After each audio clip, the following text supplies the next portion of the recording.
Senhor presidente, senhores vereadores, vocês me parabenizaram por um trabalho e ontem nós recebemos, inúmeras pessoas foram homenageadas e eu também na Câmara Federal, pela pauta dos direitos humanos que a gente conseguiu empreender nos anos que se passaram no Congresso Nacional.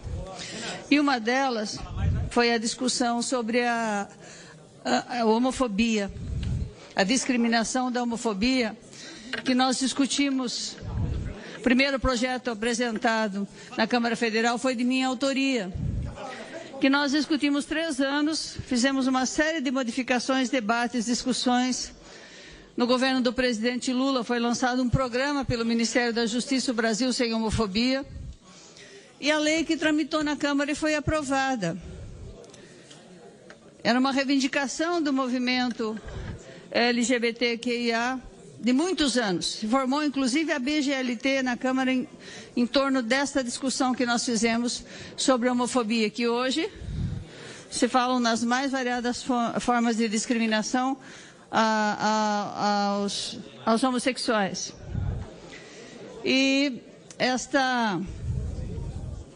esse debate ontem ocasionou uma sessão solene, 50 anos, de uma revolta que houve nos Estados Unidos, chama-se a revolta de Stonewall, um bar que recebia nos Estados Unidos, em Nova York, a comunidade LGBT, e a polícia regularmente ia fazer batidas lá, e numa delas foi extremamente violenta, esta batida que ocasionou numa revolta, e passeatas que se repetiram por semanas, que foram classificadas até como as primeiras paradas. A revolta dos LGBTs pela violência com que eram tratados com as forças policiais e nenhuma legislação nos Estados Unidos que os defendesse. E essas manifestações que juntaram milhares de pessoas nos Estados Unidos foi o início desta formação e discussão de leis que protegessem os homossexuais nos Estados Unidos, e isso repercutiu no mundo inteiro. No mundo inteiro. O tema da sessão solene de ontem foi essa. Apresentamos essa legislação, foi aprovada na Câmara, lei de minha autoria, com contribuição de inúmeras pessoas do Executivo, Ministério da Saúde, Comissão de Direitos Humanos, Educação. E a melhor redação que foi dada e aprovada na Câmara foi de se incluir a questão da homofobia dentro da lei do racismo, da lei das discriminações. E esse debate ficou paralisado pelas forças conservadoras religiosas no Senado até hoje. Eu estou falando de 2006, que a Câmara aprovou com a assinatura dos líderes por unanimidade. E depois congelada, vereador Vitão, até hoje.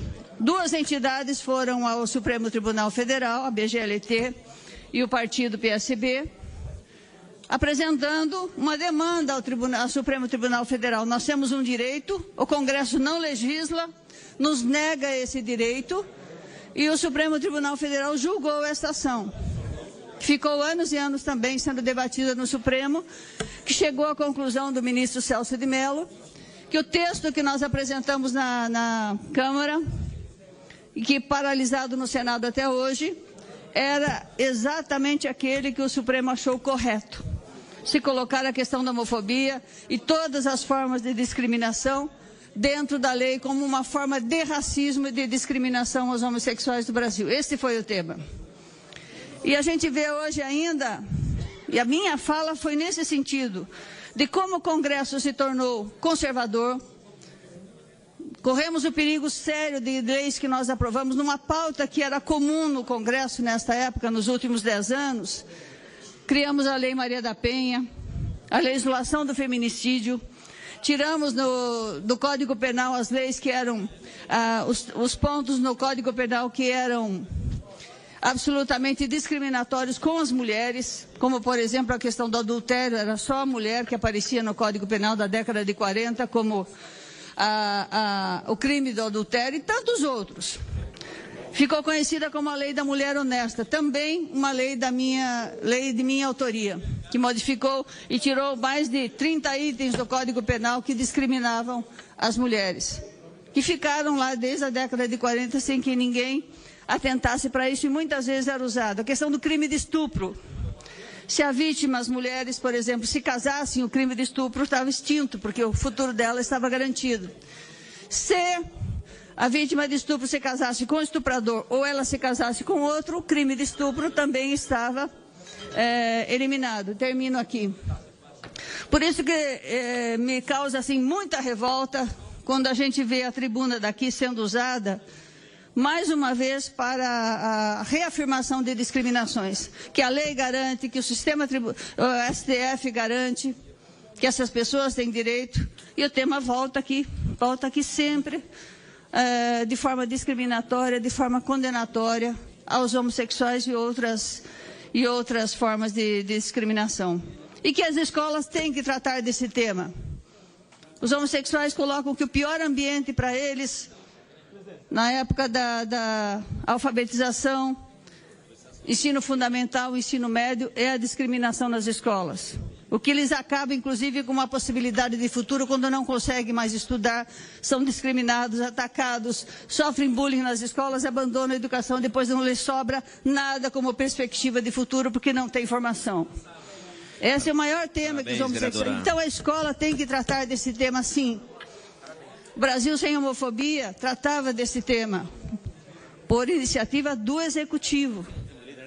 E hoje a legislação do Supremo Tribunal Federal nos coloca, vereador Fausto, que nós estamos absolutamente corretos na nossa formulação de acrescentar esta forma de discriminação dentro da lei do racismo, da lei das discriminações. Por isso que eu não vou permitir aqui manifestações homofóbicas, discriminatórias, que esse debate não deva ocorrer nas escolas. E nisso eu tenho que dizer que a Secretaria de Educação de Sorocaba está correta quando leva este tema, quando dá formação para os professores e para os estudantes, para que não haja discriminações. Porque eu via hoje, e termino aqui minha fala, as pessoas ontem na tribuna dizendo: nós temos que ser aceitos porque nós somos assim. Se somos assim, a Constituição tem que nos garantir o direito de viver e viver sem violência. Esse era o tema da Câmara Federal ontem. Tá. Muito bem. Eu fiquei muito orgulhosa de ter o primeiro projeto apresentado tratando desse tema na Câmara Federal. É isso, muito obrigada. Tá certo, vereadora Yara Bernardi como líder, agora vereador Rodrigo Manga como líder. Bom dia, mais uma vez, colegas.